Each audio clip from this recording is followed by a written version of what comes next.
Dear students, now I am going to explain the DPSK receiver. The input of the DPSK receiver is the received signal, that is the B of t square root of 2p cos 2 pi f naught t plus theta. In the previous video, I was explaining the DPSK transmitter. This was the output of the DPSK transmitter, but which is used as the input to the DPSK receiver here. In the DPSK receiver, the demodulation takes place. That is a synchronous demodulator, that is also called as a multiplier. At this multiplier, the two signals are going to be multiplied.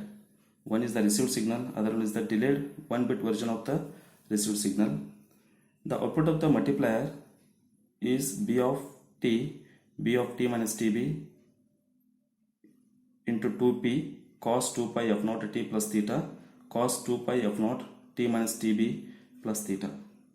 The same equation, that is the output of the multiplier, I have taken the equation number 3 here. At this equation number 3, the f0 is the carrier frequency, tb is the 1-bit period. The tb contains the integral of the number of the cycles of f0. We know that the frequency of the bit is equal to 1 over the bit duration of the bit. If the tb contains the n cycle of the f0, then we can write f0 equal to n into tb, that is equivalent to f0 equal to n divided by tb. From this equation I can write f0 into tb equal to n. Then by using these equations, once again if I write, the output of the multiplier is the b of t minus tb, p into cos 2 pi n plus cos 4 pi f0 into t minus tb divided by 2 plus 2 theta. Since cos 2 pi n equal to 1, in the equation 4 will be, the multiplier output becomes the b of t minus tb into p plus b of t minus tb into p cos 2 pi f0 t minus tb divided by 2 plus theta. This is the output of the multiplier, which is going to be applied as input to the integrator. At this integrator, the integrator integrates the signal over 1-bit period. That is the integrator integrates the kth bit interval. If the integrator going to be integrates the bit, I have taken the intervals here, the k minus 1 tb, that is the previous bit of the kth bit. The integration interval is k minus 1 tb to ktb. This is the output of the integrator. After the integration, we will get the output of the integrator. The output of the integrator will have two terms here.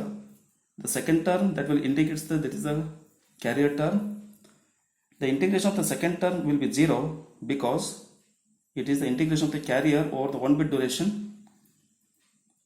Hence, if the second term it completely becomes 0. If I consider the second term is 0, the output of the integrator becomes S0 into k tb equal to k into b of k tb, b of k minus 1 into tb, p into k tb minus k minus 1 into tb. Here in this term, the k tb is there. If I multiply tb into k, that is the k tb, this is the positive k tb and negative k tb. Now I will going to get cancelled. Then only the p into tb remains here. That's why I written a p into tb.